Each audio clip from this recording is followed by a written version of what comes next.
Good evening. My name is Scott Warner. I'm president of the Culinary Historians of Chicago, and I'm hosting this program tonight with my colleague, Cathy Lambrecht, who is president of Chicago Foodways Roundtable, and we work extremely closely together. And also tonight, Cathy's involved with the Highland Park Historical Society, and they're part of this program tonight too. So welcome, and what a piece we have for the Culinary Historians of Chicago tonight. How appropriate. We've got the author of this book, The Chicago Way, An Oral History of Dining. Whoops, got to get it by Michael Gebert. It's a fantastic book that just came out.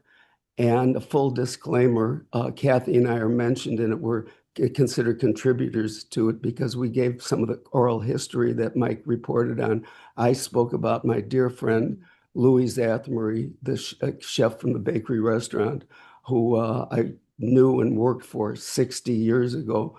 And Cathy talks about LTH Forum. LTH Forum, excuse me.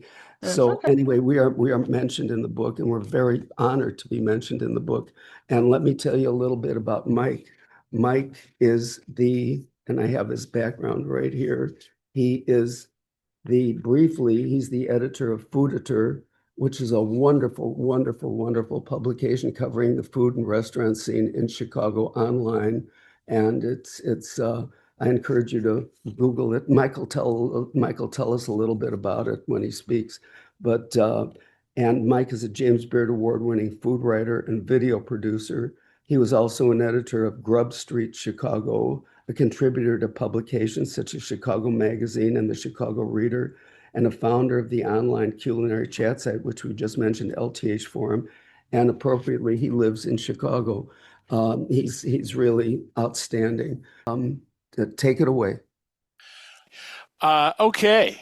Well, thank you, Scott, and thank you, Cathy, for having me. I suspect this is the group where I'll have the most people attending who are actually in the book. I see a few names already.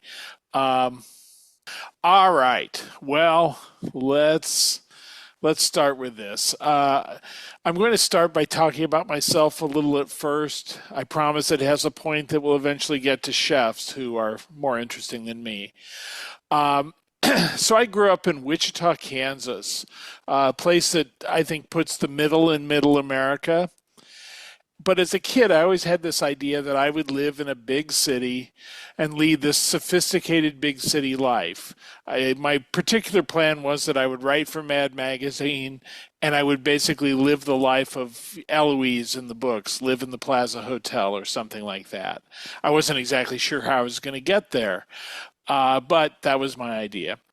Anyway, I remember one time when I was in high school that it really started to seem real and achievable. My dad subscribed to Esquire magazine, and in the late 70s, Mimi Sheraton wrote a piece that said the best restaurant in America wasn't in New York. It wasn't even in downtown Chicago. It was in a suburb about 30 miles north of Chicago called Wheeling. Now, if you've looked in the book and seen that chapter 3 is called Jean Banchet, you know what restaurant that is, Le Francais. So I never wrote for Mad Magazine, although I feel working in ad agencies in Chicago had a certain resemblance many times. But now I've written about Le Francais, so I feel like I've come full circle in my life and can expire happily. So the reality is the book would not give you this impression. I didn't really come here in my 20s to only eat, fancy schmancy food. I love deep dish pizzas. I love Chicago hot dogs, which, were garlicky and paprika-y in a way that, the sort of bologna dogs that we had in Wichita were not. And then, there was Italian beef, which was interesting. I'm not sure I've ever loved Italian beef. I think you have to be born here for that. But anyway, I like the types of food here. Also, just the incredible ethnic diversity of Chicago. I mean, Wichita had some areas that you might not expect. It was oddly strong on Lebanese food. And at a certain point, we got the Vietnamese. I think Catholic Social Relief Services settled a lot of them in Kansas. I did a photo shoot at for an agency client who ran a slaughterhouse. Essentially, they were a big packer of boxed beef, and everybody on the floor there was Vietnamese. That was where they got their staff. But what was interesting, a little seasoning for Wichita was all over the place in Chicago. We had a real Chinatown. We had a Greek town. I never even knew there was such a thing. We had Thai food and Indian food and Polish food and Mexican food that went far beyond the few places doing cheese covered burritos in Wichita. So so much of my life was about just sampling whatever I came across and just exploring the city that way. As it turns out, I never did go to Le Francais. Wheeling was still a long ways away from me. But I did try a number of the places that turn up in my book. I ate at Charlie Trotter's, thanks to the law firm that was looking to hire my second year in law school, soon to be wife. We went to Umbria. There was one time we took Susan's parents to Umbria. We used to refer to them as Ozzie and Harriet. They were very much of the 50s and squeaky clean. And we were seated next to the most obvious escort I have ever seen in a restaurant. There was like this older, pudgy guy, and then this, tall, sleek young woman in a like sheer bright green dress or something. And my mother-in-law kindly said, "Isn't that nice of him to take his daughter out for dinner?" So, I went to that trio. I went to a couple times. I went there when Sean McLean was the chef, and then again when this young guy named Grant Achatz took it over. So I sampled some of the high end like that, but I ate a lot more deep dish pizza, I will admit. After being in town for about a decade and becoming a food writer, I'll get a little more into that later, but I started freelancing for things like The Reader and Time Out Chicago. And I started shooting videos about food. Like every new parent, I was issued a new camcorder. And so after taking lots of video of my child, I did not, I was looking for something else than just a baby laying on the floor. Not the most compelling video if you are not one of the people behind said baby. So I wound up doing a video about Maxwell Street with my friend David Hammond. And then from there, got more interested. Turns out food was a lively subject for shooting video. So I started doing more of that. And that eventually led to me being hired to do a Chef's Challenge video series called Key Ingredient for the Chicago Reader. I shot videos in kitchens for like 7 years. Won a James Beard Award for that and was nominated 2 other times for various things. And it really helped me that it made my name in the Chicago restaurant community as someone who was genuinely interested in how restaurants work and what chefs were up to and the artistry of it, which was not necessarily true of much of the coverage, which was more about gossip. Oh my God, did you hear that the guys from Schwa and the guys from I can't remember the name. Jared Van Camp's earlier restaurant before Nelcote. There was some story about them getting into a fight and throwing knives or something like that. That was big news at Ear for a week. But I'm sure I covered it at Grub Street too when I was doing that. But that wasn't my main interest. I was interested in what I would call food culture more. Food. To me, it's such a revealing thing of what people are about, and it's the way we all get to know each other. It really is this kind of common point. I mean, I've never known a Thai person in Chicago except in regards to a restaurant. So that was always, that was where I got a lot of experience and exposure to my fellow Chicagoans of all sorts. So after doing all this stuff for a number of years, including my own site, Fooditor, at some point I was approached by Doug Seibold of Evanston-based Agate Publishing, who had just done a book about Chicago theater over about the last 50 years or so called Ensemble. And he pitched me on doing a book about Chicago food. And then the first thing I had to do was pitch him right back. I had to work out what the story arc, what the progression of things I would talk about would be, and pitch it back to him. And he agreed with me on my, the things I chose to emphasize and the things that I didn't want to talk about. There's so many books about restaurants that are just kind of laundry lists. It's like, oh, another place that had great schnitzel was Der Schnitzel Hut. And I just, that's not interesting to me. What I wanted was the places that had changed the city in some way. It's the people who had either changed the way the business worked, they changed where it was. I mean, so much of it is about restaurants creating new neighborhoods, and they changed what kind of things we ate. I mean, we certainly didn't eat Mexican food of Rick Bayless's sort until Rick Bayless came along and taught us to like it. So a lot of that kind of stuff. And I worked out, one thing about doing an oral history is you have to find people to talk to who are still alive. That's pretty much built into it. So I knew, I wasn't going to be talking about, Henrici's in the 30s or anything like that.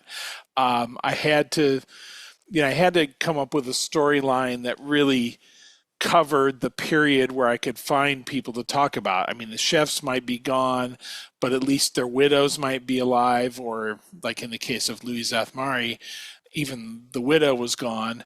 But I could find people who had some experience at the restaurant. Usually, they had been there when they were young, and now they're not so young. But nevertheless, they were able to tell that story. And that, by the way, that story is in Chicago Magazine this month. So if you want to check out what the book is like without acquiring the whole big heavy thing, feel free to, look at Chicago Magazine and read their somewhat edited down, but very well put, organized version of my chapter on the bakery and Louis Szathmary. So anyway, as I say, the bakery was what I thought would be the starting point. I saw it as, in some ways it was offering a kind of sophisticated notion of dining that was basically European. But at the same time, the world is what it was, and there were a lot of Louis Szathmary had worked in food science for major brands, and even for like airlines and NASA and stuff like that. So it wasn't like farm to table food back then, but he was doing with what was available to him at the time something that kind of taught people the beginnings of sophisticated European food. And also the other thing is, he was a personality when chefs weren't personalities. I think back then, if you knew someone from a restaurant, it was the maitre d'. If you were Don Draper going to a nice restaurant, that's who took care of you, and and who you knew by name and greeted.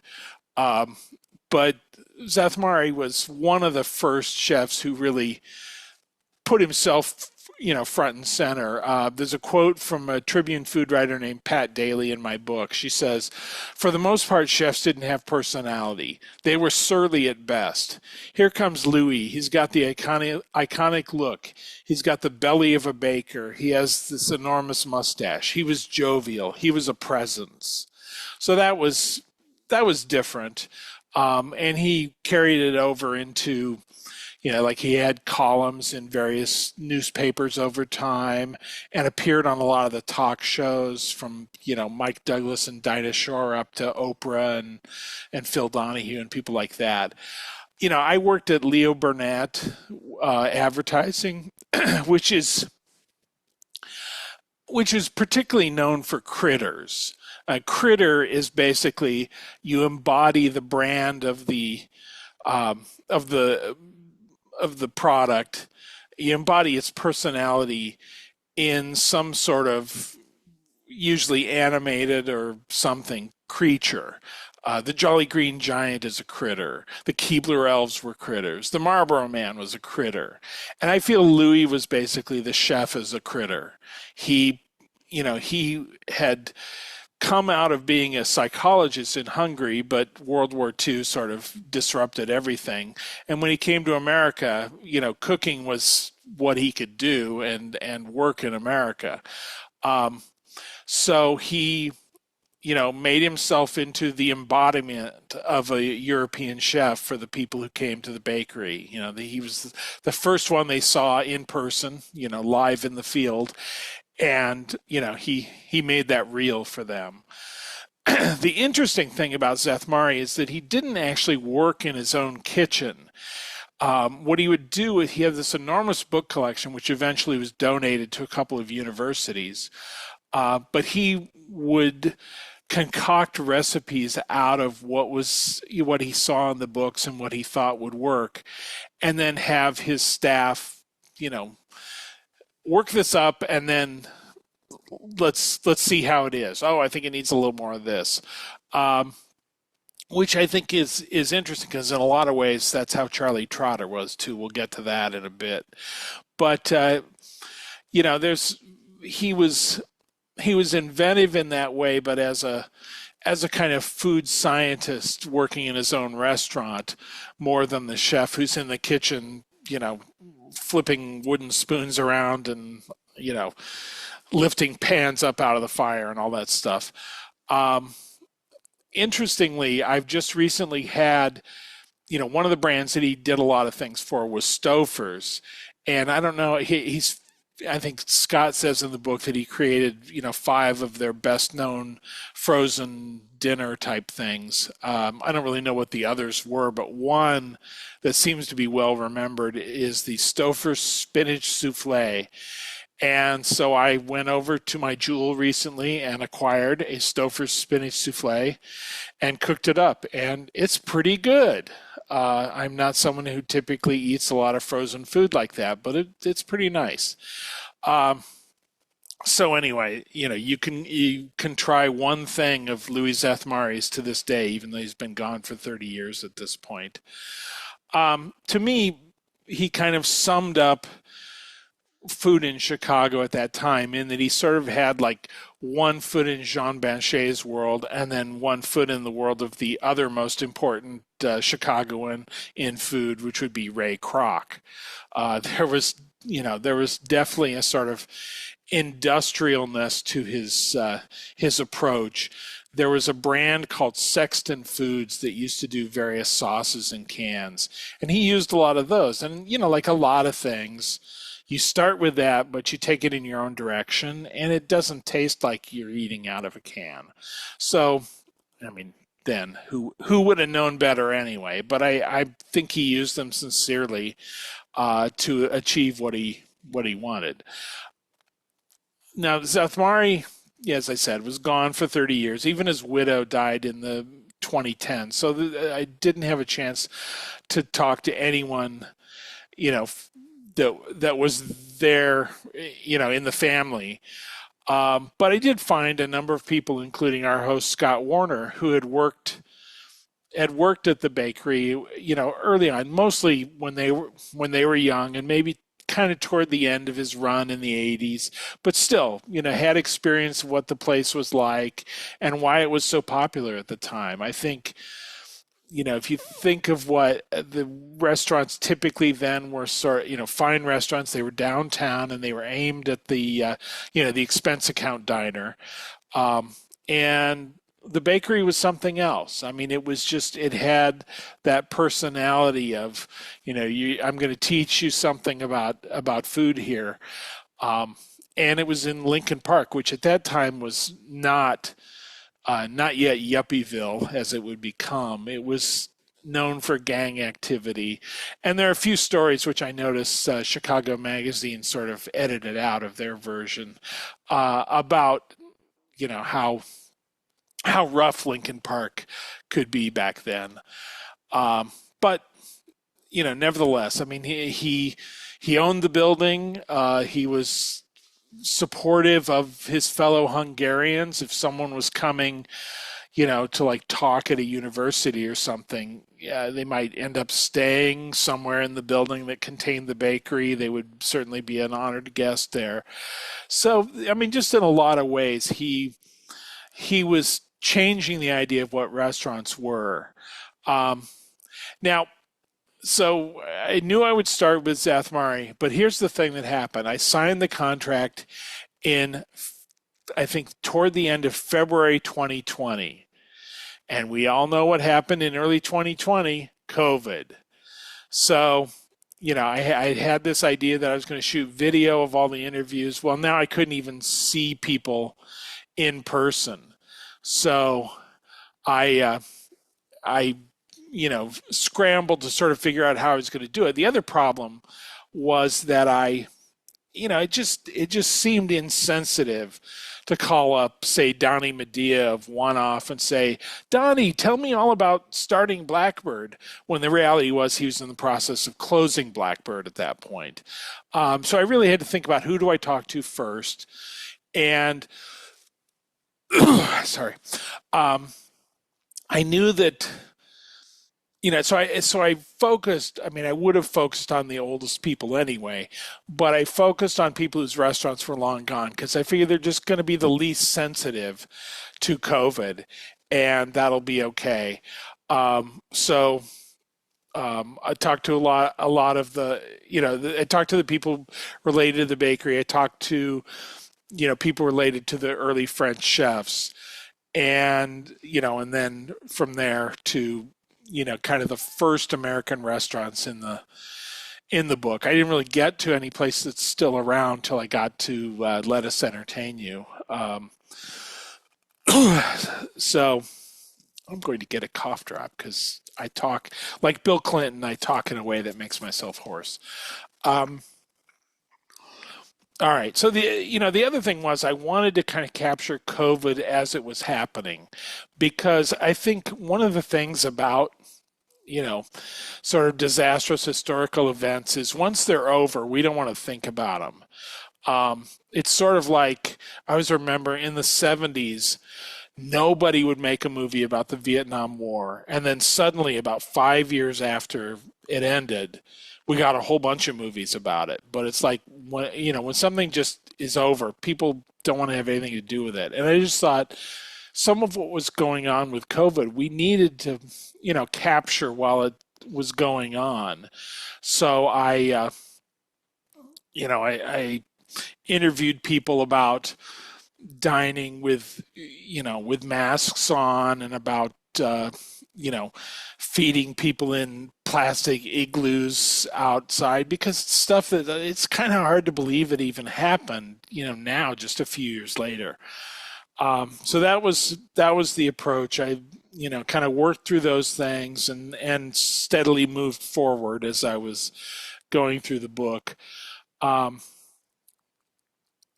So, starting with Szathmary, and then I really went to the French chefs, because I feel the next big step in Chicago's food history is we started getting real French chefs, and that was a difference from what came before.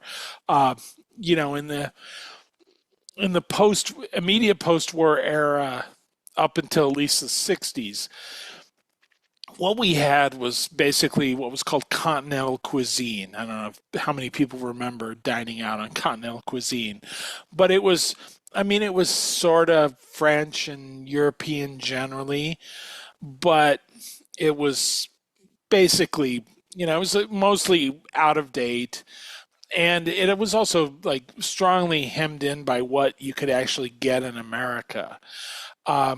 So you wound up, Calvin Trillin had a great line about continental cuisine. He said, based on how much of it was frozen, the continent must be Antarctica. And so it was, these French chefs represented the first time we sort of got past that. We started bringing real French chefs or, people from Europe generally to America, and they had ideas of how we should cook, and they really built the infrastructure of, what came to be called farm to table. I mean, in my book, someone refers to Jovan Trboyevic, who was a Serb but had basically French restaurants, Le Perroquet and Les Nomades. Refers to him as the first person to serve vegetables that weren't frozen. Now, I doubt that's literally true, but I think it's the kind of thing that tells you, how the world worked then, that if there was such a thing as a fresh green bean anywhere in a restaurant, that was unusual.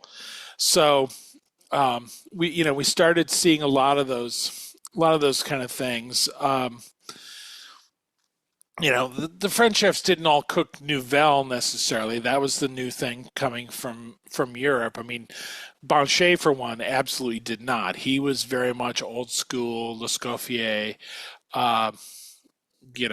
heavy French food. But, some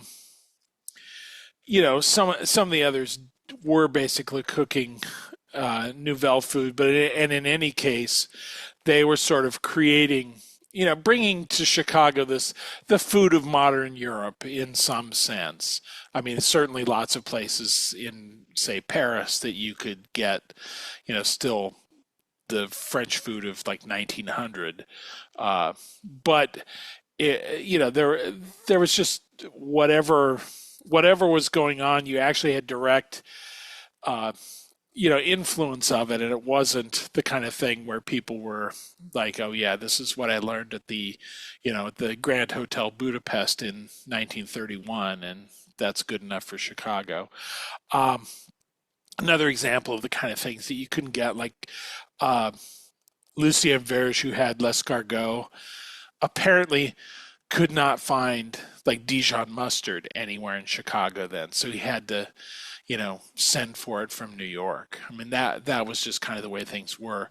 A big, and another example of that, I mean, Pierre Poulin of Le Titi de Paris out in the suburbs, what floored him was that Americans didn't order fish. Trout was maybe all they would eat, although I would have thought orange roughy. I feel like orange roughy was the fish of country club dining back then, to the point where it's now fairly endangered. But anyway, just Americans didn't order fish. They ordered steak. Of course they did. So, those things had to kind of find their way onto menus. The other thing that was happening, of course, is what did Americans drink with dinner? Well, mostly coffee, apparently. You figure they're having coffee and a cigarette while they're eating. I mean, how do they taste anything? I don't know. It seems weird to me, but that was what we had to sort of be educated past. You think about that time, and there was the Judgment of Paris, the famous competition where California wines absolutely trounced French wines and won all the awards. That was a big moment, and it probably started making Americans realize that we should be serving American wines in restaurants. So at one point, Jovan Trboyevic is talking about, he couldn't get them in the quantity that a restaurant needed.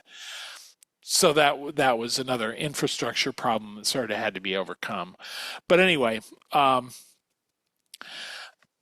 once the French chefs were here, we started getting American chefs who saw what they were doing and wanted to take it in their own American direction. A lot of people would talk about Charlie Trotter at this point. I would point to Michael Foley, who I think is the underappreciated figure in that early time. Someone who was really developing connections with, farmers in the Midwest, with the winemakers on the West Coast, things like that, bringing those things in, and also cooking. He didn't want to cook super high-end food so much as just cook with interesting American things. He mentioned sand dabs, for instance. I've never eaten a sand dab. I don't really know. I'm vaguely aware it's some sort of shellfish, but that was something that he cooked with that was interesting to him. So we started to see that kind of influence. Other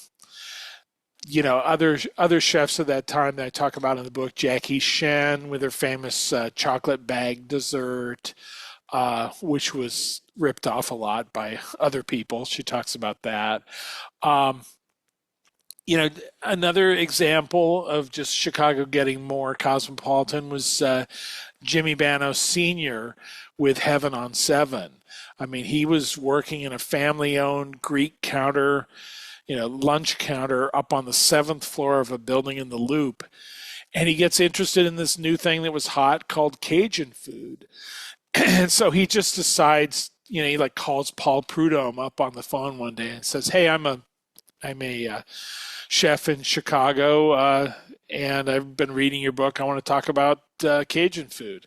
And so he became big friends with a lot of people there. A young guy who just started a Commander's Palace called Emeril Lagasse, and really brought something resembling authentic Cajun food to, again, the 7th floor of a building, which was absurdly busy at lunchtime, and then lasted 40 years there.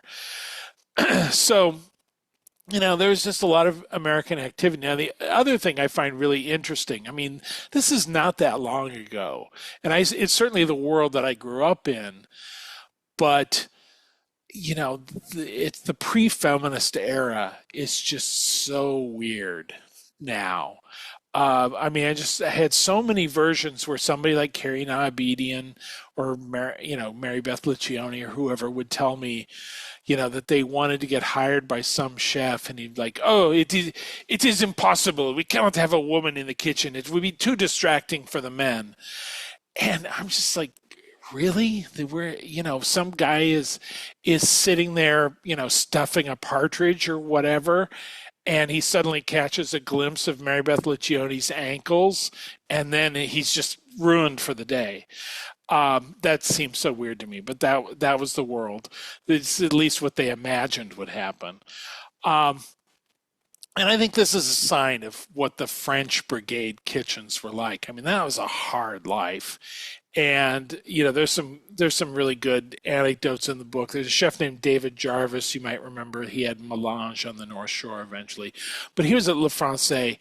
And when he knew that Jean Banchet was coming out to, rip some new orifices among the staff, he would suddenly find a reason to have to be in the cooler for like the next half hour. I think I'll need some of these and some of these.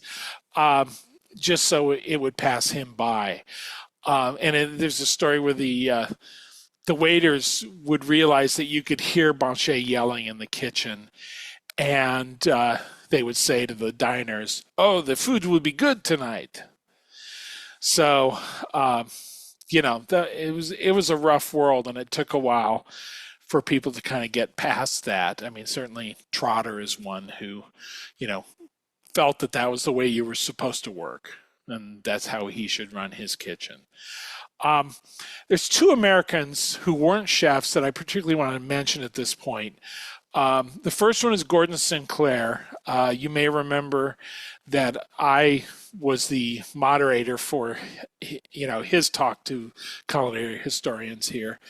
But he had what was really the first kind of New York trendy, pretty obviously gay restaurant that ladies who lunched absolutely loved in this scary, sketchy neighborhood called River North, which was only called River North because Al Friedman, who was his landlord, had just renamed it from whatever it was. The Clark Street Flop Houses, that was one name for the district. The Tenderloin, I think, was a little further north. But it was, it was a rough neighborhood. And Friedman, who had inherited, a bunch of the old Victorian buildings from his father, realized that restaurants could make a place attractive and that would be the motivation for turning the whole thing around. So, he did that, and, it proved something that would be demonstrated again and again, which was that hot restaurants can make hot neighborhoods. When Rick Bayless opened a place called Frontera Grill there, people would say, "Is it safe to go there?" He would say, "Oh, we're catty cornered from Gordon," and then people figured they probably wouldn't die going to eat at Frontera. The other one that I want to mention, Rich Melman, not a chef, but definitely a restaurant owner, started making kind of, I'd say, slightly post-hippie restaurants, post-hippie in the sense that he prided himself on the fact that, if you came in, they'd actually get the food to you in a reasonable time. That wasn't laid back in the kitchen, but they had a casual atmosphere. We're talking R.J. Grunts, which still exists, things with names like Lawrence of Oregano and the Great Gritsby's Flying Food Show. But, Melman's ambitions went up pretty quickly, and before long, he was like trying to revive the Pump Room, the old hangout of the stars back in the 40s and 50s, and then wound up opening really high-end restaurants. Gabino Sotolino, he'd brought him in to help him fix up the Pump Room and, modernize the food and make it better and all that. And so they wound up opening Umbria together with Jean Joho. He wound up opening, what was originally the Everest Room, later just Everest. Got ambitious fairly quickly and got a lot of good response for it. So, you couldn't really argue with that. And this era, I think, was really the beginning of the chef stars in Chicago. And the biggest star, arguably still, was Charlie Trotter. Trotter proved that just as we could support, Banchet's French restaurant, we could create American restaurants that people would also support, that people would fly in to go to. It was kind of rooted in Nouvelle cooking, but it was aiming to be an American version of it. Trotter was dyslexic, but fought to overcome it himself, and became a great reader of cookbooks by people like Michel Guérard and Marco Pierre White and so on. And he was also, he came from a very wealthy background, and he was savvy about getting attention. He wasn't afraid to spend his father's money to get attention, which, again, I think is a very Chicago approach to having a restaurant. His sommelier, Larry Stone, told him what it would take to get a Wine Spectator Award, to build the cellar that was capable of winning one. And Trotter's response was, "Okay, let's do it." And then Stone said they didn't have anywhere to put that much wine. We were talking like, $75,000 in wine in the mid 80s. Trotter's response is, "Well, we'll just buy the building next door and, fill it with wine." And that was actually the building that became where his TV studio was when he started doing his own TV program. Now, it's interesting. Stone says when the first time Trotter took his crew to Europe, they were kind of ignored and dismissed. But by the next time he did, a couple books in and a lot of press, they knew who he was, and they kind of had to respect him at that point. Trotter was interesting. Trotter was the real challenge for me. I mean, I think of him as the Citizen Kane of Chicago food, and so that means I had to figure out what Rosebud was. I wanted to get to the bottom of a lot of the legends. Like one of the claims about Trotter was always they never served the same dish twice. Well, that's impossible. How can you not serve things twice? Well, so I grilled people like Curtis Duffy and Giuseppe Tentori about how they created dishes. And, what I found was, like, if you were drinking red wine, they would adjust what you were eating. They'd make the sauce a little more red wine friendly or whatever it was. They would sort of improvise. Trotter liked to talk about being like jazz. They would sort of improvise something that would go better with what you were drinking and stuff like that. Ingredients, they might keep the dish on the menu, but ingredients would change as the season progressed and, something else came into season or whatever. But the main thing was they kept records on what you had eaten last time. So a dish might be served night after night, but you'd never see it more than once. You would see something else. So that was, sort of some truth behind, this claim that you hear a lot. I've also heard people say, well, Trotter didn't really cook. It was, it was Matt Murgis or it was Bill Kim or Tentori or whoever. I don't think that's quite true, but I think, he kind of had a vision of what he wanted and counted on his people to sort of execute it. He would say, I want, let's use this fish and maybe give me an example of it with, sort of mustardy sauce and another one with like a beurre blanc or whatever. And so they would play around and sort of arrive at something in collaboration in that way. The way I think of it is, there are chefs who are like directors. They're literally on the set, saying, okay, let's get a close-up of this guy and here's what we're going to do. And then there are chefs who are like producers and they pick the people, they pick the script, whatever. They're like sort of directing things up to a point, but then they sort of turn it over to the staff to make it happen. So, a lot in the book about sort of the Trotter legend and how it really was. Of course, he's famous for being a very tough person in the kitchen, though a lot of that was kind of played up.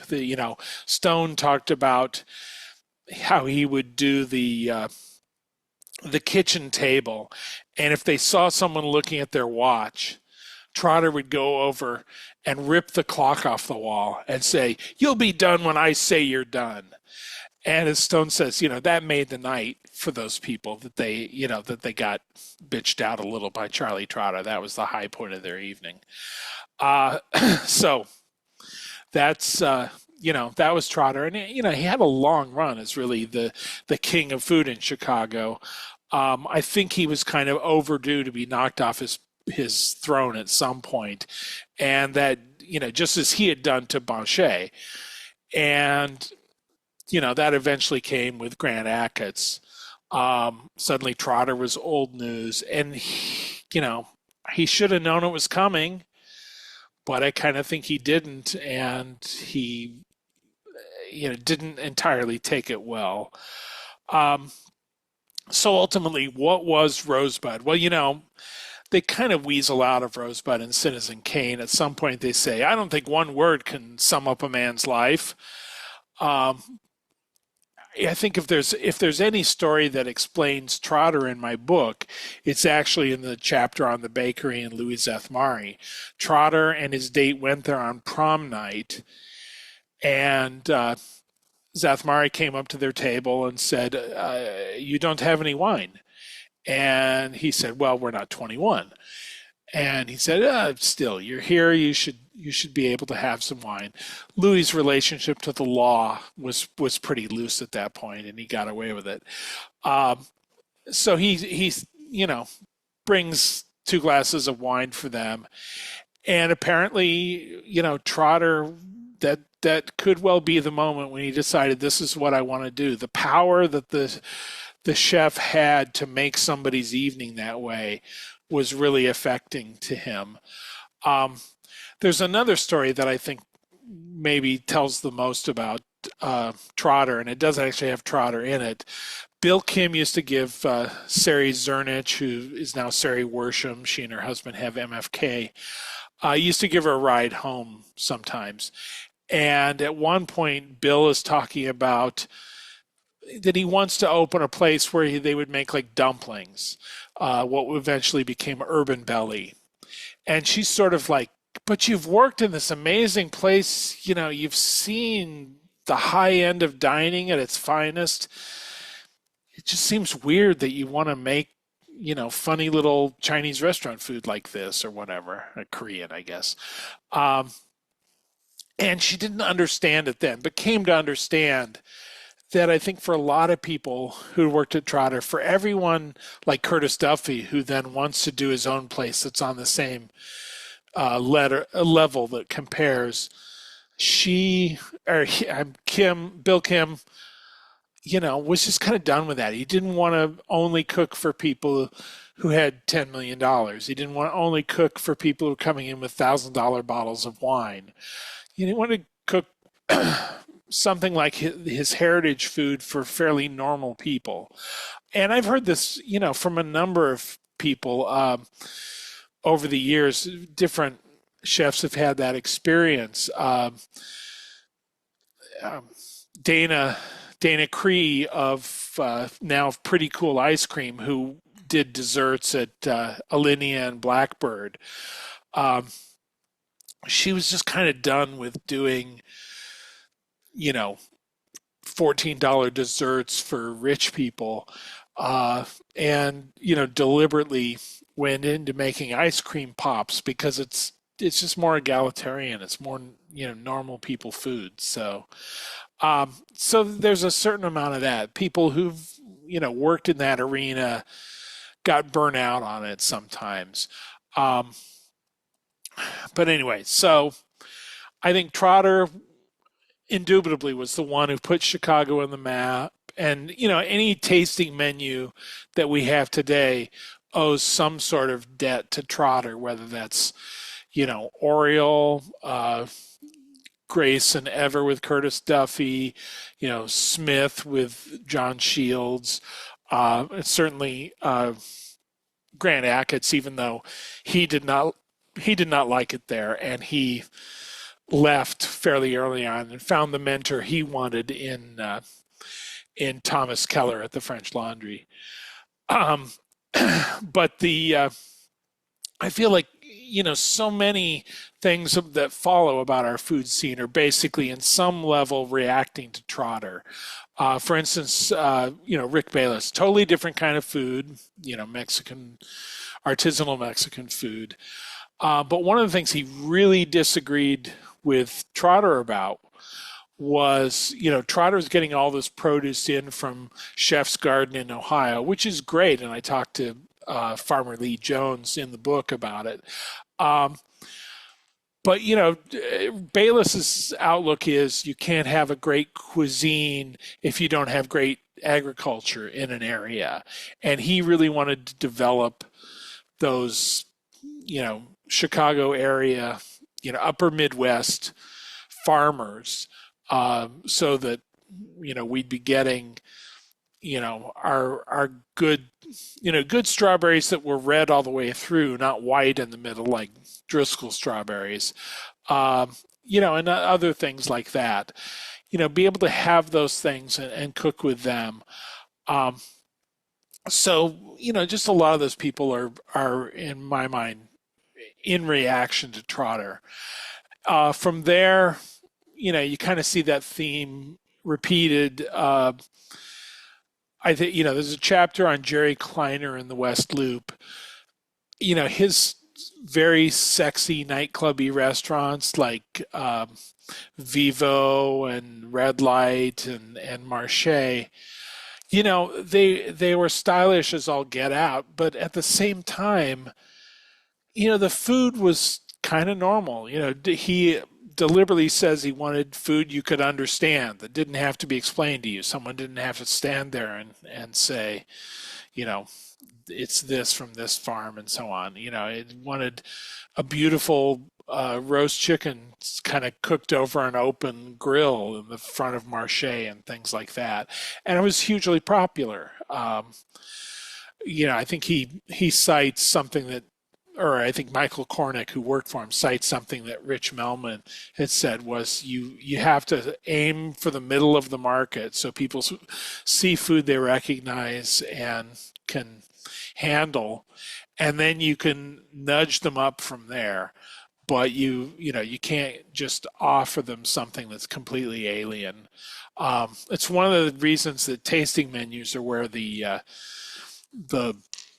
more adventurous things come out of, because basically with a tasting menu, you've bought into whatever's going to come your way by choosing the tasting menu. So, at that point, you can serve them the weird stuff.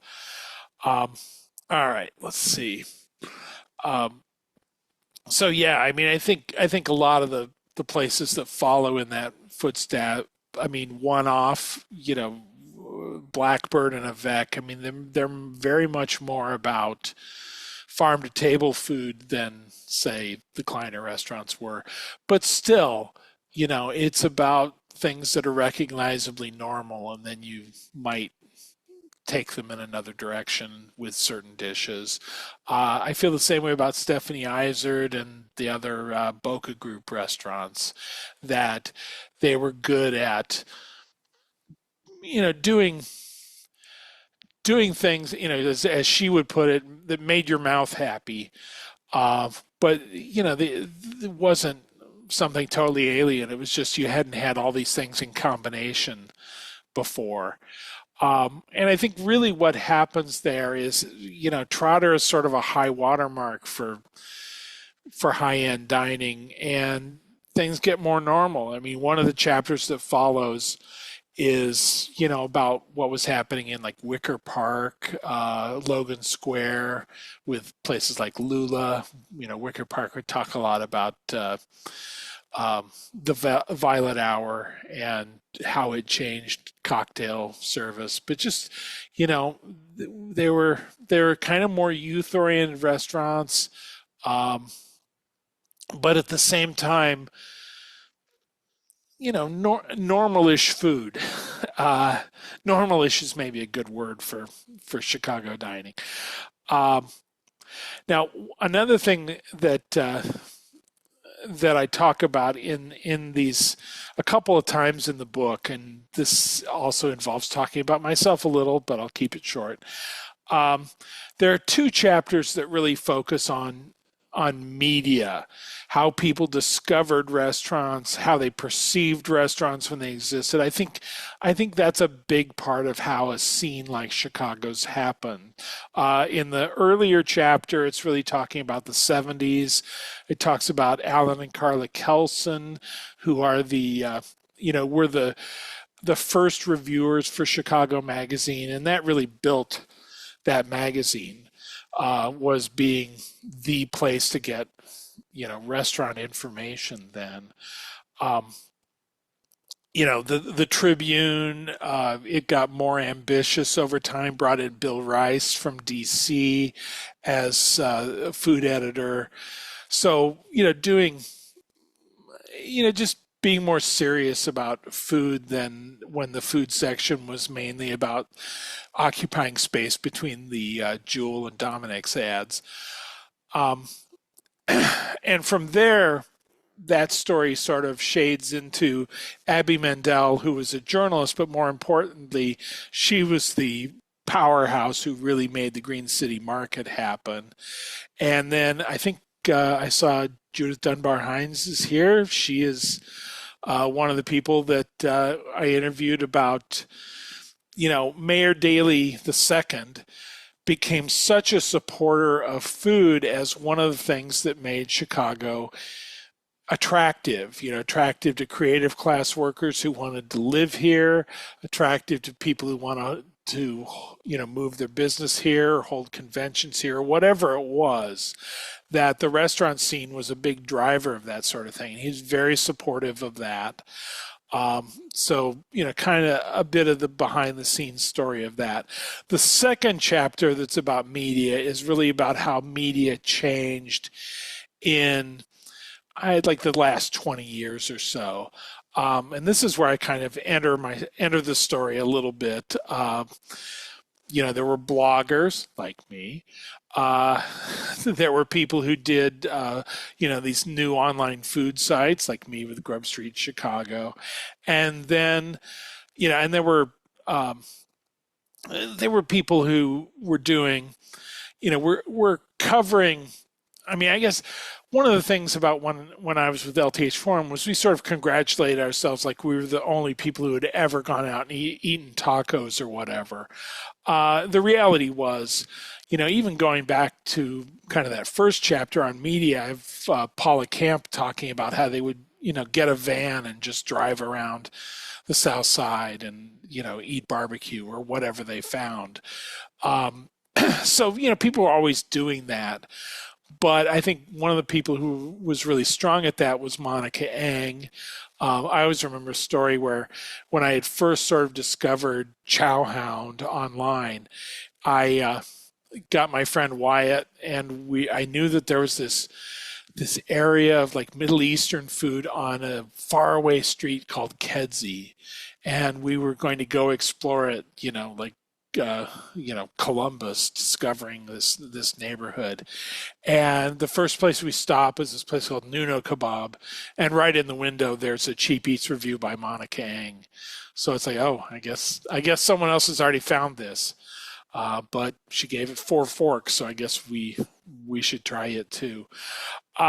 Anyway, so there were, she was one. Steve Dolinsky did a lot of this on TV, said, other people would give him, hell for, it's always about the strip malls with you. And it's like, yeah, well, that's where the real food is.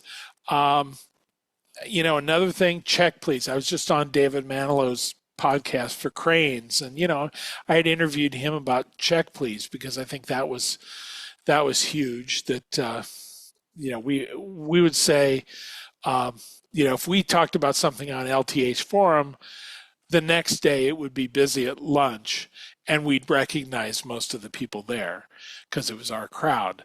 But if something like that was on Check Please, it would be busy for a month with total strangers. That's the power of television. So as I say, Chowhound and LTH Forum, eventually Time Out, those are the different kinds of media that we talk about then. And, particularly since I was heavily involved with starting and running LTH Forum in its early years, it was kind of a challenge for me. How do I tell the story? How do I tell, all these stories about bloggers and all these other things? I'm not going to interview myself. I thought that would be kind of cute, but I figured, there's no way that my publisher would tolerate that. It's sort of a cheap trick. And what I ended up doing was really talking to people who had similar experiences to mine. So if you read Ari Bendersky talking about, writing for Eater, that's kind of like my experiences writing for Grub Street and so on.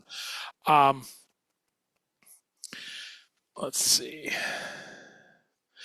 So, this was kind of a big moment for me. It was in the end of the 90s. I talked about making video with my new video camera, but also, it was the .com crash, and then we had 9/11. So a lot of my freelance work, dried up for 6 or 8 months. It was just kind of dead.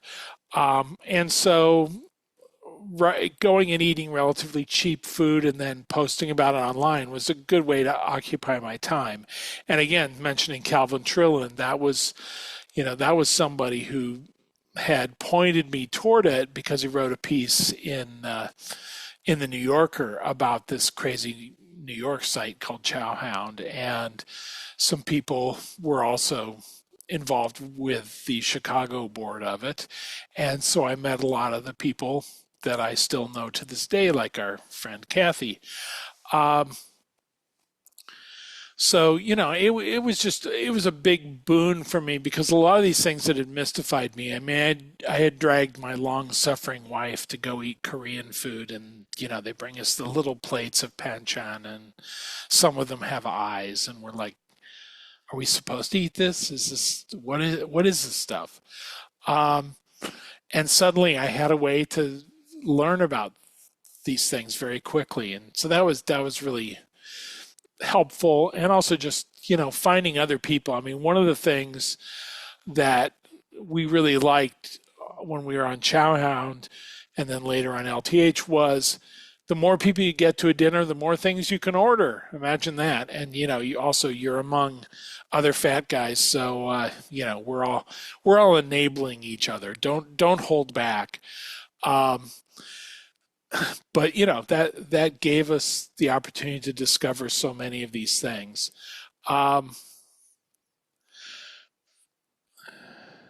So, that's how I kind of put myself into the book. I really have a cameo only at the very end when Grant Achatz is talking about COVID, and they did a little canapé that was it was imitating a coronavirus. It was this little round ball of cheese or something, and it had like freeze-dried raspberry pips stuck in it, and people went nuts about, that's just so cruel. It's not funny. People are dying. And I thought, well, I kind of like it. I like that it's basically, telling COVID, tough, we're going to make fun of you. So I say that, and his line in the book is, thanks, but you're the only one who thought that. So that's my little slice of my own history, which has far more interesting people than me in it. Anyway, that's what I have prepared, and now let's ask questions. Ask me anything, and I'll do my best. So, Mike, this is Scott. Hello. I do have a question for you. Could you tell us about your wonderful online publication, Fooditor, and how do people sign up for it? It's just really covers Chicago. And also I want to say what you spoke on tonight was what a savory and sage talk you gave. And I think your book is a masterpiece. I will say, I gave you quotes about Louis, and did you handle those quotes beautifully? And you had so many other quotes about him from other people. And when I read it, I loved Louis. He was an amazing human being. He was wonderful to me. And I had tears in my eyes when I read what you wrote, because you brought him to life so much. Great job. And what a contribution to Chicago's culinary history. And on that note, can you tell us about your wonderful publication, Fooditor? All right. Well, so I had been writing for the Reader for a few years, and I liked them fine. But one thing that drove me nuts was I was taking beautiful pictures of food in various places, and they just be kind of small in the Reader. And I wanted to display them big. So I wound up starting my own site called Fooditor, and I wrote a lot of food stories for a few years. I kind of hit a point where I felt like I had done all the opening stories I needed to do. Of course, then I write a book that's full of opening stories. But nevertheless, I was sort of ready for some other approach to food. I find so often how you think about something and how you write about it is sort of driven by the format. So what I did at Fooditor was different than how I wrote at the Reader, and that was different from me at Grub Street, and that was different from me at LTH Forum. So, sort of writing to the medium I was in, and so I was receptive, let's just say, when Doug Seibold came to me about doing this book. So that was part of it. But anyway, Fooditor kind of evolved then into just being my weekly newsletter. And what that is just a way to sort of, I could tell people what was out in the various publications that still write about these things. And if I had something to say, I would say it. If I didn't have anything to say, I would just, write about it and link it. But that's kind of what it's been for the last few years as I was working on the book was this newsletter. And you can find that by going to Food Editor and clicking a button that says newsletter or various other places that you can see to sign up for that. And it comes out. It's free too, right? It's free. It comes out. Well, yeah, 'cause it's free because, I was keeping it alive all this time so that people would hear about the book and buy the book. So, but yeah, go sign up for it. I'm sure many of you already are. So we okay. have somebody who's inquiring about Arnie Morton and his daughter, who is having a soft opening tonight. Friends and family that I have people at. But anyway. Yeah, Amy Morton was actually one of the first people I interviewed. And it's funny, I kind of didn't have a place for that at first, but I interviewed her about her dad. And then Kevin Hickey of the Duck Inn had been on Michael Muser's podcast a couple of years ago, talking about, when he was young, he was like 16 years old, but he was 6'3", and he was like working the door at some, Sweetwater or some club in the Rush Street area. And, he's checking IDs when he's not old enough to be there himself. But anyway, he was telling good stories about what that neighborhood was like back in the time.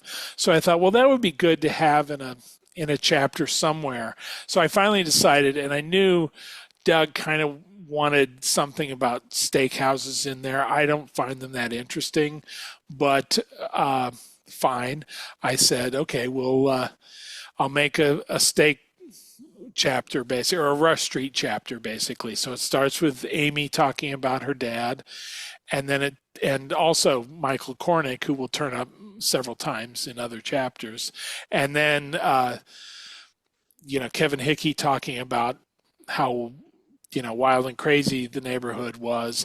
And then finally I went, and actually these are the only people who fed me lunch when I interviewed them. I went to meet with the guys behind Gibson's and had a very nice steak and Cobb salad and interviewed them about Gibson's and the Viagra Triangle and all those things. So that kind of created a chapter. But okay. Our friend Ann Fisher. Hello, Ann. That's what I thought you'd say. What are the best stories you had to leave out because you couldn't tell them all? I don't know. I think the publisher would say I clearly didn't leave anything out. I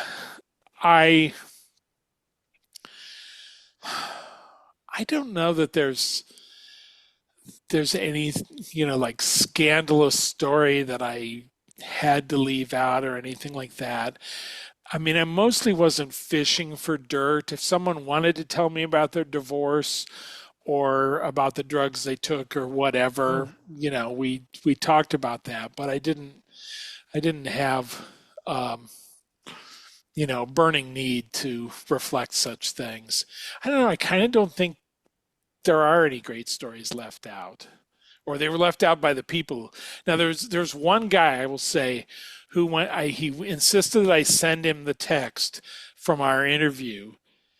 And his response when he saw it was, "This is completely unacceptable." I was like, well, then you sure shouldn't have said it to me, should you, pal? But yeah, that was, so he got cut. But I don't know that he had that much that was fantastic to tell anyway. He was a source for verifying the Trotter bit about that they would put double-sided tape on their shoes to pick up lint in the dining room while they were, taking dishes out to people or something. But actually Bill Kim says that too, so it's even documented in there. Oh, I had a question. This is Scott again. I don't see where you mentioned Eli Schulman or Eli's the Place for Steak. You are correct. Yeah, I mean, that's just one of the ones. I mean, I don't know. I never went there. There are a lot of the famous steakhouses that I never went to. Um, You must have had a reason for not putting well, them. I mean, it's just this really, okay, so they had successful restaurants. They certainly have a successful cheesecake, but I just didn't see that their story advanced the story of how the city changed or, how food culture changed. I mean, they were a popular restaurant, but there are a lot of popular restaurants that didn't particularly get a story. Speaking of Michael Cornick, one of the things with him is I don't really talk that much about MK, which was a significant restaurant, but I don't know that it had that much of a story. The only story that really seems to have come out of it is about Eric Williams coming from there. And that's been told a lot. I tell a little bit of it in here anyway, but it just didn't seem like I was breaking any new ground with that. And the more interesting things for me about Cornick were the places he worked, like Marché or Red Light, where he didn't really work out, and they soon had a different chef doing Asian food there. So he turns up, but MK, it's just a really nice restaurant and a good wine cellar, but I don't know that there's a big story there. So how and why did Charlie Trotter's restaurant close? I think he was hurt that Michelin gave him 2 stars, and Grant Achatz, I think, even says in the book, no particular fan of Trotter, but he says clearly Trotter's was a 3 Michelin star restaurant for most of its existence. And they were just kind of beating up on him. So he didn't like that. I think also he saw that, fine dining was really changing in a lot of ways. He was not interested in the molecular stuff. It didn't make sense to him. Although he would bring in people like Wiley Dufresne from New York for dinners and stuff.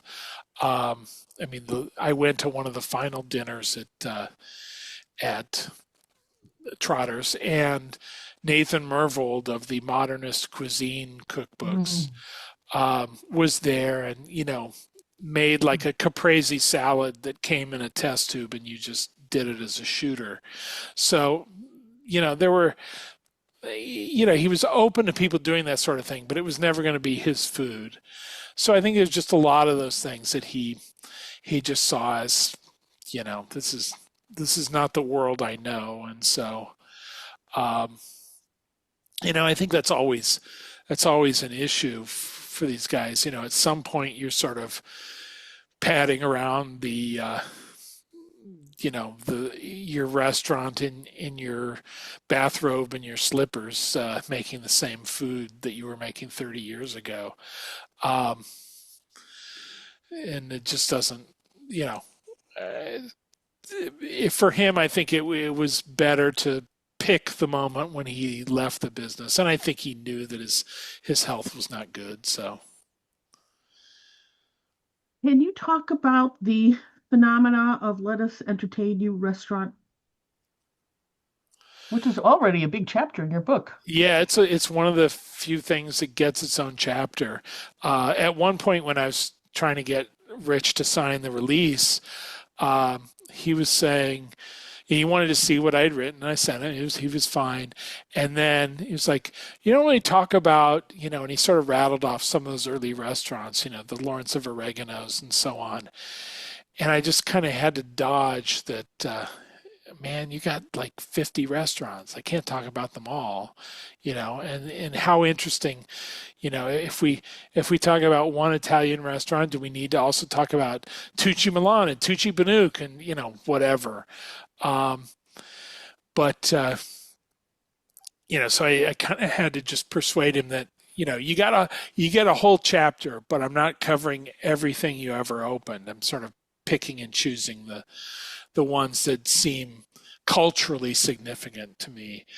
I don't know. Beyond that, I'm I don't think there's any secret. It's an extremely well managed, well run company that early on, I mean, everybody had their, lettuce club membership or whatever it was. I don't remember exactly how it worked, but I definitely remember that we would, cash in our points at the end of the year and then go Oh, yeah. spend them at some place or other. The first time I went to Everest was because we had just had a big pitch at Leo Burnett, and everybody who worked on it was given like a $200 gift card for lettuce. And I thought, well, here's my chance to blow it at one place at Everest. So, but yeah, go ahead. Sorry. no, it's just I don't think I have any deeper insight into them That's okay. So than the fairly obvious. So, no, it's in the book. So what is the top 2 influencing restaurants in Chicago today? Today, right now. Yep. I mean, I always used to say before Blackbird closed that Alinea was the most important restaurant in Chicago outside of Chicago, because that's what everybody was interested in. But inside Chicago, Blackbird was the most important restaurant because the city was full of people who had spent time at Blackbird and opened their own restaurants. And Paul Kahn's influence on farm to table stuff was just so important. I have to think about what it is now. I don't know what has that same kind of cultural heft. To some extent, Smith does because it's the only 3 Michelin star one, but that's kind of an artificial reason to be seen as hugely influential. And I think we're still recovering from COVID a bit, waiting for people to open innovative things. I mean, I like some of the things that have opened a lot, like Feld, which is sort of the ultimate farm-to-table restaurant in some ways. But I don't know that they have that currency and level of influence yet. So I don't know that I particularly have an answer for that. So what type of cuisine do you think will be having its big moment in Chicago over the next few years? One thing that I did not cover that much in the book that I thought about a lot, and I just couldn't find a way into it, was just the Asian influence here. So much of the food has some sort of Asian flavoring, Asian heat, whatever now. It's just a standard part of it. But the trouble was, you can rattle off a bunch of chefs who are cooking their Asian cuisine, Beverly Kim and Johnny Clark or, whoever. But I didn't feel like there was continuity between them. It's not like they all worked for Arun and then went out and started restaurants. They mostly came from different backgrounds. They didn't necessarily have anything to do with each other. I don't know if these people have necessarily ever met. So I'd never found a story that made me want to dig into that. But I do remember, like, one time I was interviewing Tony Mantuano for Food Editor, and I mentioned that, going to Spiaggia is sort of going to this world before we expected, a little fish sauce and, chili paste or whatever in so many of the things we ate, that it was essentially traditional Italian food. And by that point, Italian food was sort of showing some of those things. I definitely remember Asian influences at places like Balena, which was Boca's, sort of quasi-Italian place under Chris Pandel. So, there were people playing with those things, but, Spiaggia wasn't. And in some ways it seemed, kind of pleasantly old-fashioned. I'm not knocking it at all, but, pleasantly old-fashioned for that. How do our ethnic restaurants stand up to true straight from the homeland tastes? And are there any major ethnic cuisines we're missing? That is a good question. I think, like, I went to Thailand in, 2018, 2019, sometime before COVID. And I was really struck by, it's not like I had a totally different food there than I had had in Chicago. I mean, I certainly had things that I've never seen here, but it didn't seem like there were entire things in Thai cooking that I had never had a glimpse of before. So I think at this point, so many cultures, we can get the food. If it's Italian, we can get great olive oil, and we can get, Tony Mantuano talks about how hard it was to get Italian ingredients back then. I mean, first time they had fresh basil, they had gone to like a head shop and bought grow lights, and they were growing it in their own window, stuff like that. And they'd try to get radicchio, and they'd get red cabbage, which is not the same thing at all. And now I think you can get your hands on almost anything like that. So I think those foods are pretty authentic in Chicago. They may work within a somewhat narrow base of them. Maybe there's a whole type of Thai food that we don't see here because it doesn't seem like it'll work commercially in Chicago. I have no idea what Thais eat for breakfast, say, but maybe there's Thai breakfast that we're not getting. In terms of what cuisines do we not have? I'll tell you, the one that always strikes me, I go back to Wichita, and there's a couple of Malaysian restaurants. There's one that actually occupies the space of a pancake shop where my sisters used to work. So it's just funny to me that that they took over Georgie Porgy Pancake House. But anyway, I think that comes out of the fact that there are Malaysians attending the university. There's a lot of Middle Easterners attending the engineering school in Wichita. But so there are individual things like that are hard to find. But mostly, I find there's excuse me, there's all kinds of things that I still haven't caught up with. Doug Seibold actually told me about a Sri Lankan restaurant up somewhere in Uptown or Edgewater. I've never had Sri Lankan food, but that would be interesting to go try. So one of these days I'll get there. Oh, I see someone is suggesting a Malaysian restaurant in Rolling Meadows.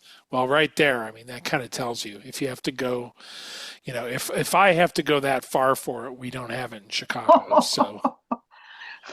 Yeah, but I remember a long time ago you were predicting that the food from the Philippines had not yet really been appreciated, which I think has changed in the last few think years. it's finally yeah, no, that was one of those ones where we were like, Filipino food is 5 years away from being, hugely popular, and it has been for 15 years now. And I think it's actually happening now. I mean, there's interesting adaptations to it. I mean, I go for breakfast sometime to what's their name?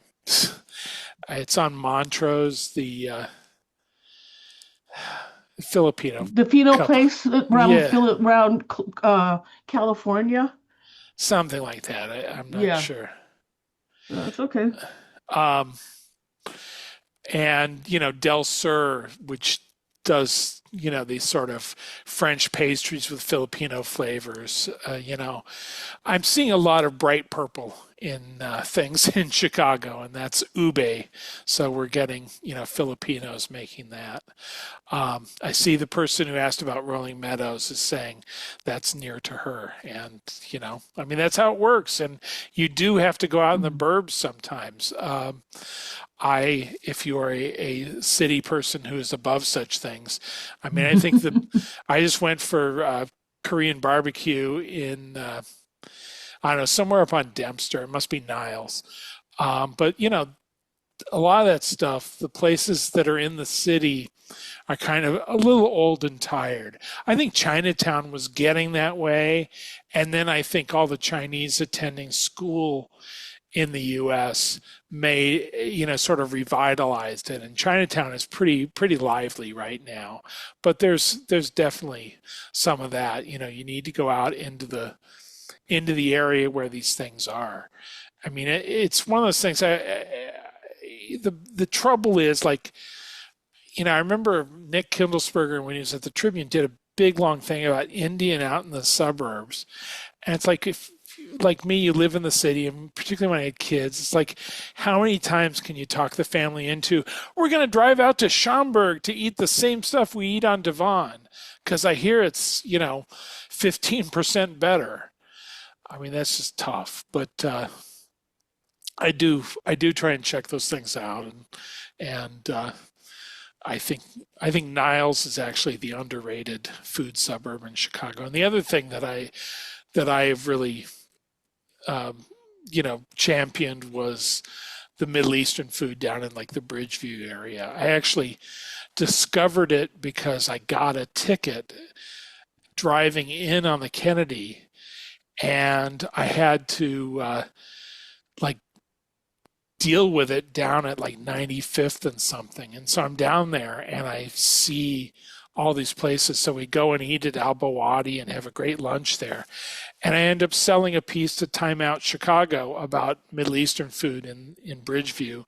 So I feel like I'm the only person who ever made money on a traffic ticket in Chicago. Yeah, and I think we can agree, Dempster's a great ethnic food island. I mean, how many Korean restaurants and Chinese groceries and all sorts. Right. They drove down last Saturday and kept stopping in at different places to take foods home. And I just also want to comment, I've always been impressed what a very good father you have been to your kids. Thank you. I think I tell it to you just about every time I see you, but it's true. And you took them on a lot of these food adventures. I don't know how they handled everything, Sometimes, but you were always present and there.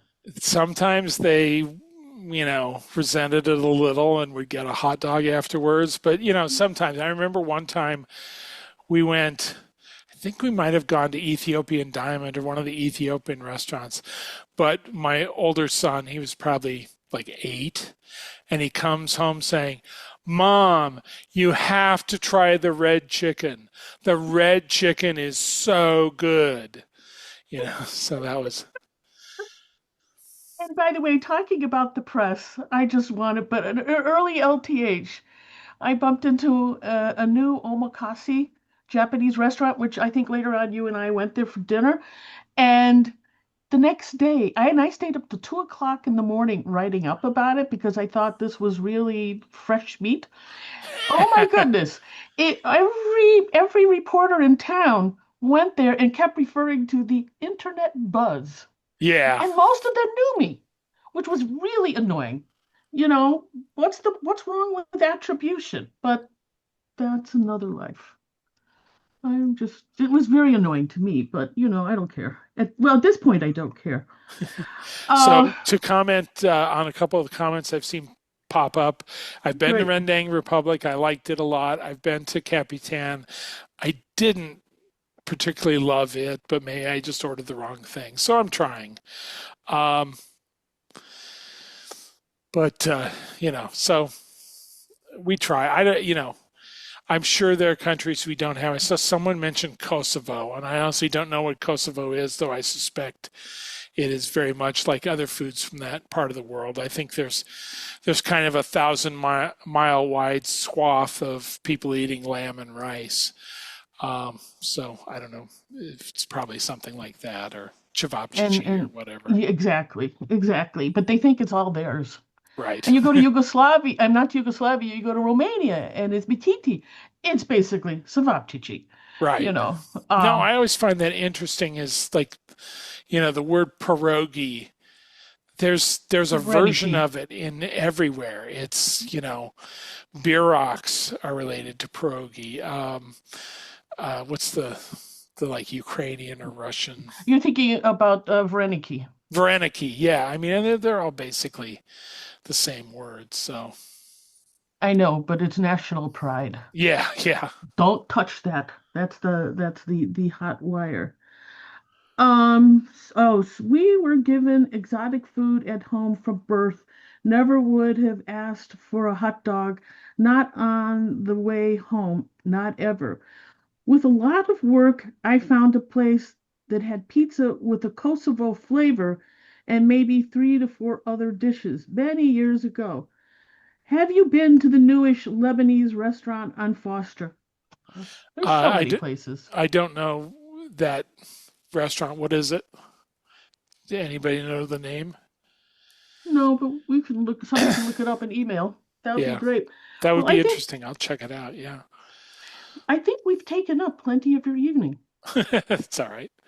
I appreciate it though. Some And for poor those some poor guy is waiting to get let in. Who knows for what at this point. the dog.